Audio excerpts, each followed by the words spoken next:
Um, Hello and welcome to this interview episode of Young Guns. We are joined today by the awesome Josh Newman. He is a representative of the Salt Lake Tribune, and he's here to talk with us today about the awesome Rose Bowl matchup coming up between Utah and Penn State. So I just wanted to ask you to start off, Josh. What do you think be the biggest ease with getting the W in the Rose Bowl? Utah kind of prides itself, and this is, forever and ever, pride yourself up front, right? They win in the trenches on both sides of the ball. And I know that sounds kind of cliche, but like Utah football is a bit of a, literal cliche, right? They want to win up front. They want to run the ball. They want to control the clock. Excuse me. In recent years, Utah has kind of, adjusted to the time, so to speak, and they're throwing the ball more. And they've thrown the ball more this year, but the crux of Utah football is win up front, control the line of scrimmage, and their offensive line has remained relatively healthy this year. The offensive line has had a really good year behind a first-year center in Paul Miley and a new left tackle in Braden Daniels, he was the right tackle last year, moved over to left tackle. He's been protecting Cam Rising's blind side. Offensive line has had a really good year, and we're 13 games into this thing, and yeah, Utah has one of the best rushing attacks in the Pac-12, and that's despite a lot of movement at running back. Right, Tavion Thomas had 1,100 rushing yards and 21 touchdowns last year. A lot was expected of him this year. There was some internal stuff. He was playing sparingly. Eventually, left the program late in the season. Jaquindon Jackson, who started the season as the third string quarterback, stepped in to play running back to provide some depth. He's been really good. So, again, Utah football is kind of this walking cliche, but yeah, if they want to beat Penn State, they're going to have to control the line of scrimmage. And it's an interesting matchup because if you put Utah and Penn State side by side, they kind of play a similar style of football where they want to smash you in the mouth, and they want to control the line of scrimmage, and they want to run the ball. Neither quarterback, whether it be Cam Rising from Utah or Sean Clifford from Penn State, generally not going to light up a scoreboard. I don't want to call Rising a game manager, so to speak, but he takes care of the ball. He makes good decisions, makes plays when they need it. So it is from a Utah perspective, it is a more manageable matchup against Penn State than what they were dealing with in last year's Rose Bowl against Ohio State, right? Where you had C.J. Stroud and Jackson Smith and Jigba caught 17 passes for 315, and Travion Henderson in the backfield. That was a bad matchup on paper for Utah. But this matchup against Penn State, it feels a lot more manageable if Utah wants to go win a Rose Bowl on January 2nd. Right. And what's it like getting to see Utah attend their second straight Rose Bowl? Last year was a trying season. They had two players die within 9 months of each other. Ty Jordan on Christmas night 2020, and then Aaron Lowe, who was coincidentally Ty Jordan's best friend from high school, had taken on Jordan's number 22 with Utah. He was murdered outside a house party almost 9 months to the day of Jordan's death. So, last year was, you had this overarching storyline of trying to, deal with and move past and move beyond, two teammates dying. And the whole season had this kind of, emotional backdrop to it. This season was different in that, there were so many expectations going into this season, right? Rising came back and Tavion Thomas was back, and you had two legitimate, NFL caliber pass catching tight ends in Brand Keefe and Dalton Kincaid. You had an All-American cornerback in Clark Phillips. And, you lose this crazy emotional opener at Florida, right, where Rising gets picked off at the goal line. They dealt with a lot of injuries, right? Rising's been playing hurt for, almost 2 months now. I mentioned the Tavion Thomas thing. They've had shuffling at running back. Brand Keefe was lost for the season. Dalton Kincaid will not play in the Rose Bowl. He was hurt in the regular season finale at Colorado. So, again, while last season was more about the emotion of dealing with tragedy, this season has been more about overcoming just so many injuries, right? And, you beat USC once at home here in Salt Lake City. That's after you lost the game at UCLA.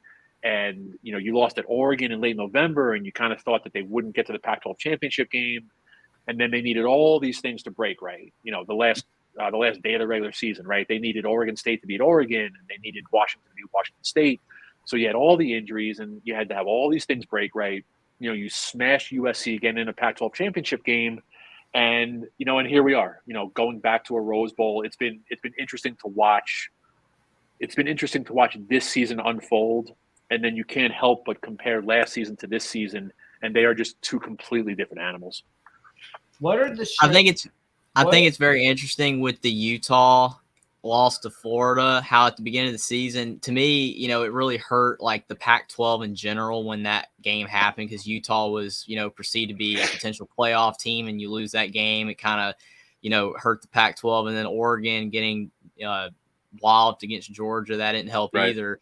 But for Utah, I mean, at the beginning of the season when they lost that game, I kind of at first thought it hurt them because, again, with all the narrative that they could potentially be a playoff team, but potentially that loss almost helped them because it kind of brought them back into the underdog role that they usually are, and kind of helped them surprise people again at the end of the season. Yeah, no, that's well said. That's a good point. Utah, and more specifically Kyle Whittingham, the head coach, he really wants to sell you on Utah being this like, the David in the David versus Goliath, right? Like the little engine that could. I don't, me personally, I don't think that you can sell people on David versus Goliath when you've already won the Pac-12 and you're expected to be good again. I don't buy that personally, but he has made a cottage industry of selling people on that notion that like little old Utah can do something significant. Again, there was a lot of hype, for months and months and months, right? You knew that you had all these guys coming back. They opened the season ranked number 7 in the AP poll. You're going into Florida. That was objectively, that was the biggest opener in the history of the program, because if you'd won that, everything is on the table. If you'd won that, you could keep talking college football playoff. So again, they, Rising gets picked off on the 6-yard line. They lose this crazy game. And I agree with you. It kind of brought everything back to even, right? You beat up on a couple of FCS teams. You beat up on San Diego State, which was down. And, the college football playoff stuff, it went away. And then once they lost to UCLA, it definitely wasn't happening. But credit to these guys, because, there was a lot of college football chatter among the players in the preseason. But once that wasn't happening, I thought they did a nice job of, rallying themselves, right? They come from behind and beat USC on October 15th here in Salt Lake. And that was a crazy game, right? With Rising scoring on 4th and goal at the 1. He runs in the 2-point conversion. They win. You beat up on Stanford. You beat up on Arizona. And then you lose to Oregon. And then again, you had to pick yourself up and beat Colorado, and you needed all the help. So it's been an interesting season just watching. It's an older team with guys that have been through it before. Guys were playing in their 3rd. Some of them were playing in their 4th Pac-12 championship game. So they understand what it took to get back to the Rose Bowl. And credit to them for, again, they went through some stuff, but credit to them for picking themselves up. What are the strengths and weaknesses that everyone needs to look out for that Utah has in the 2023 Rose Bowl? Say the first part again. Sorry. What are the strengths and weaknesses that everyone needs to look out for in the 2023 Rose Bowl that Utah has? Yeah. So, the strengths, I've mentioned it a little bit already. Their offensive line is stout, right? They've done a nice job of opening holes. Guys are, their running backs are playing really well, whether it's Jaquindon Jackson or Mekhi Bernard or Tavion Thomas before he left the program. Again, that Rising is generally pretty mistake-free. We'll see what happens here. Both of his pass-catching tight ends are out for this game, but Rising, even at not 100%, he is a clear strength at quarterback. You want to talk about some weaknesses. I don't want to call the secondary a weakness, but the fact that Clark Phillips, their All-American cornerback, right, projected first-round pick, he's opted out of this bowl game. That's a sizable loss. you don't make up for Clark Phillips, but that cornerback room is pretty deep, right? You have JT Brockton, who was an all Pac-12 kid back in 2020, missed last season with some shoulder stuff. He's played well this season. Zamiah Vaughn on the other side, opposite JT Brockton. He's a young guy. He's played really well in spots. But again, Clark Phillips was a guy where you're just not throwing to that side of the field.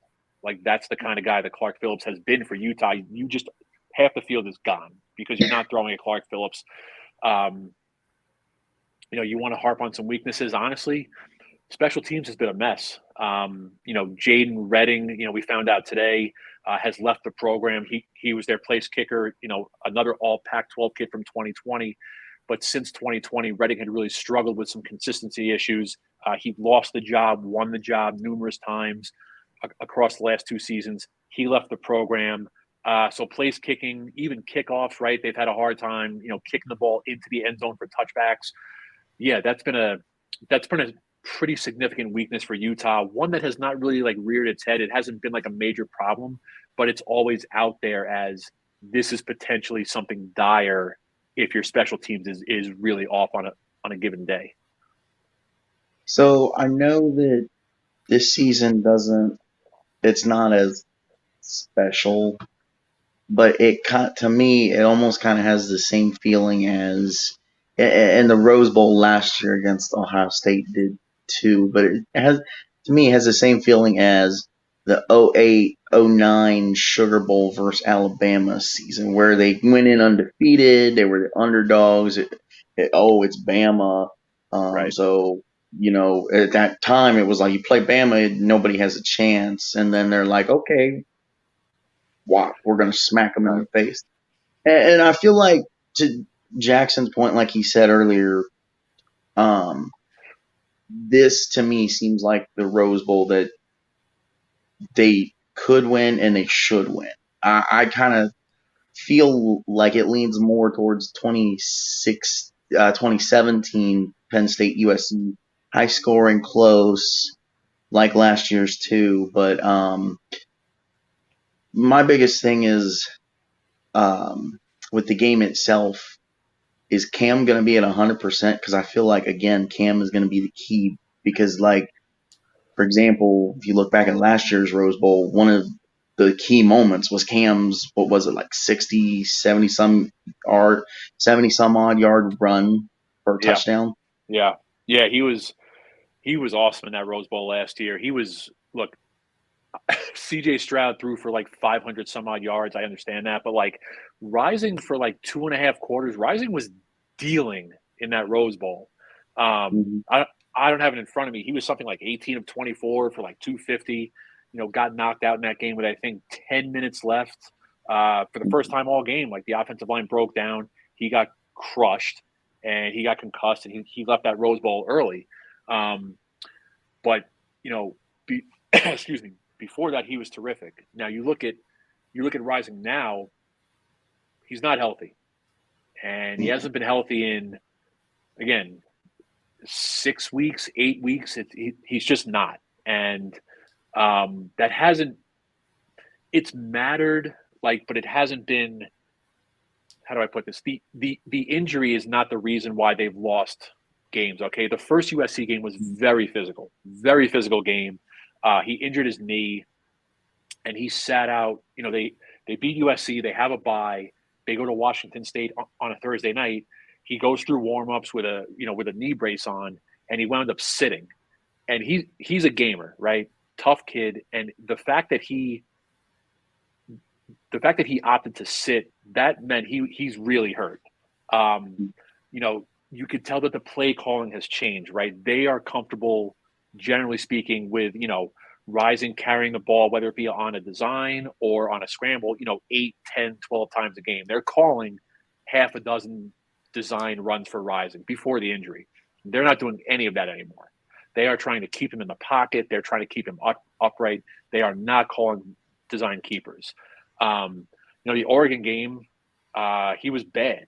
And it wasn't because of the injury, just his decision-making, which to me, his decision-making is his greatest strength. He really, really takes care of the ball, does not make poor throws. He made probably half a dozen horrendous throws in that Oregon game, and 3 of them were picked off. Completely uncharacteristic. The Colorado game, right? They blew them out. But then the USC game, he was tremendous. He was quintessential rising, spreading it around. Again, Keithy's been out for like 3 months, but he had Dalton Kincaid in a limited capacity, but he spread it around. Some of these unheralded guys, right? Muddy Parks it is a slot receiver, hasn't played a huge role.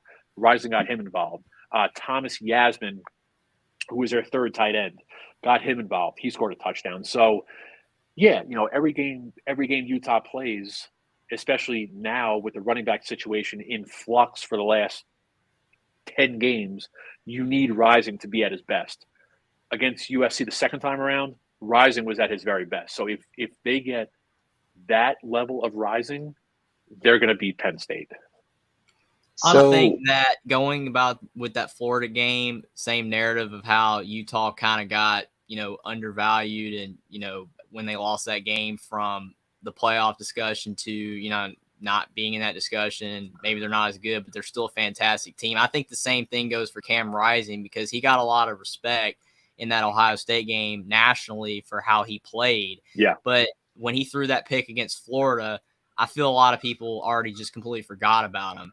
And he's got some of that back with his performances both times against USC, but I still feel that Cam Rising is a really underrated quarterback that still not enough people talk about, even though people talk about him more than they used to. How underrated do you think he is and that he should be valued more nationally? I think from a national perspective, I think he's wildly underrated, undervalued. And again, look, Utah is going to run the ball 55, 60% of the time. So it's not like Rising is generally, slinging the ball 40, 45 times a game. That's not what Utah wants to do. So the way Utah plays does not lend itself to Rising being lauded like that nationally. Like, he's not Caleb Williams. He's not Michael Penix. He's not Dorian Thompson-Robinson. He's just really solid. Like, that's what he is. He doesn't blow you away with athleticism. He doesn't blow you away with arm strength. He's just really, really solid, right? He's like, 29 touchdowns against 7 interceptions, just really solid. He's been a complete, program-altering talent for this Utah team and where this Utah team was when he showed up and where they are now.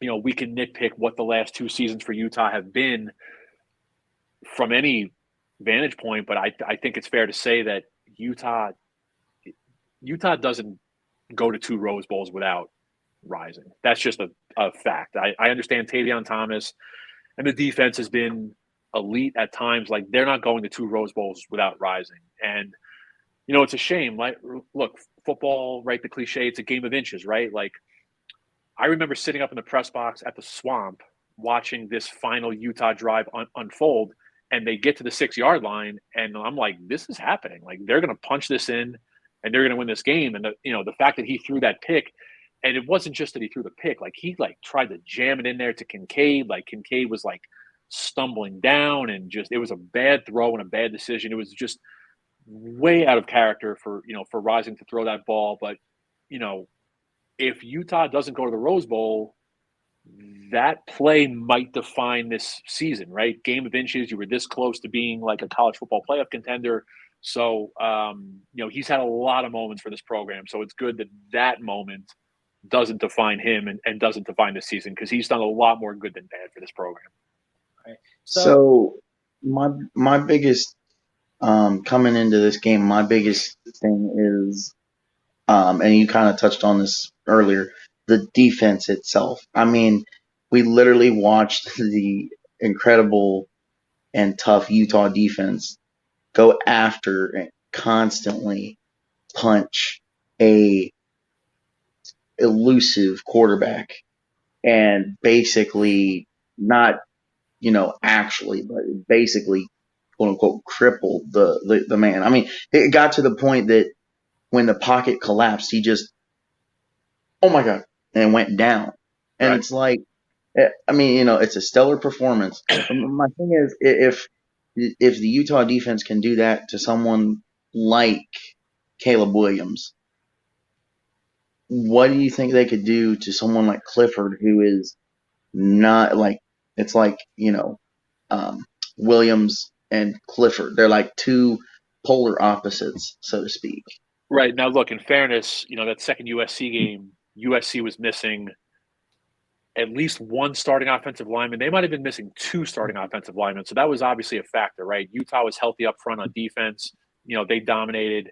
If you can, and we were all talking about, like, in the days before the game, if you can keep Williams in the pocket, you're going to have success, right? If you don't let him loose and tuck it and go, and that's what they were able to do. But, like, to your point, it's like, yeah, if you can sack Caleb Williams 7 times and stop him from going nuts, like, you should be able to stop Sean Clifford from going nuts, right? Like, Sean Clifford is not exactly, a modern marvel of quarterbacking. He has not had a tremendous career here, but again, starts up front, right? If you can win up front and you're winning those battles in the trenches, I think you're going to be all right. But again, it's interesting to me because these two teams along the lines, they have the same reputation of being physical and being nasty and getting to the quarterback and running the ball well. So it's going to be interesting. Like I said at the top, that to me is the key matchup. Like, who's winning in the trenches, who is getting the push up front. But yeah, more to your point, yeah, if you can deal with Caleb Williams on paper in a vacuum, yeah, you should be able to deal with Sean Clifford. Yes. And on a scale of 1 to 10, 1 being the worst, 10 being the best of the best, where would you rate the 2022 season of the Utah Utes? That's a great question. 8. You had again, you had all the expectations. You lost the game at Florida. I'll say this. I remember walking out of the swamp that night. Utah made Anthony Richardson look like Michael Vick, and I walked out of the swamp. Thinking that, okay, Richardson is like an electric special talent. They're going to win like 9 games, and they didn't. Right? We saw what Florida was. They struggled. Richardson did not match what he did against Utah. What they finished 6-7, right? They got blown out by Oregon State. So that's a bad loss for Utah. And look, I understand the road environment, the conditions. It's an opener. Openers tend to be a little wonky. That's a bad loss for Utah. The loss to UCLA. UCLA is a good team, right? I think they're 9-3. They're going to be favored in the Alamo Bowl if Dorian Thompson-Robinson plays. I don't have a huge problem with that loss. Yeah, I'll give this Utah season a 8, 8.5. It's been a good season, right? A 9-3 regular season on the surface is probably a disappointment based on what you had coming back. But you're the only team to beat USC, right? You beat USC twice. You stopped USC from going to the college football playoff, which they would have had they beaten Utah. So yeah, 8, 8.5. It's been a very, very good season for Utah. It seems to be that that's what Utah likes to do lately, because it's you guys beat Oregon twice last year. You turn around and beat USC twice this year. So how what does the fan base out there kind of look at towards Kyle Whittingham? Like, he's been there since '94 Yeah. on the staff itself, so I would assume that he's kind of in a favorable place with the fan base. Oh, I mean, you asked like the average fan here. It's like they want to build a statue of Whittingham outside Rice Eccles Stadium, and they're serious about that too. But it's the thing here is, like, I showed up here at the end of the 2019 season, right before they lost to Oregon in that Pac-12 championship game, and the perception of Whittingham then from a lot of people was like he can't win the big one. Like, he's done like a great job, and they've come this far, right? Going from the Mountain West to the Pac-12 is a hard thing to do, and he got it going like pretty immediately. But like, he couldn't get over the hump, and he couldn't win the Pac-12, and he couldn't get to a Rose Bowl. So the perception of him was, maybe he's aging. Maybe we should go younger. He can't win the big one, et cetera, et cetera.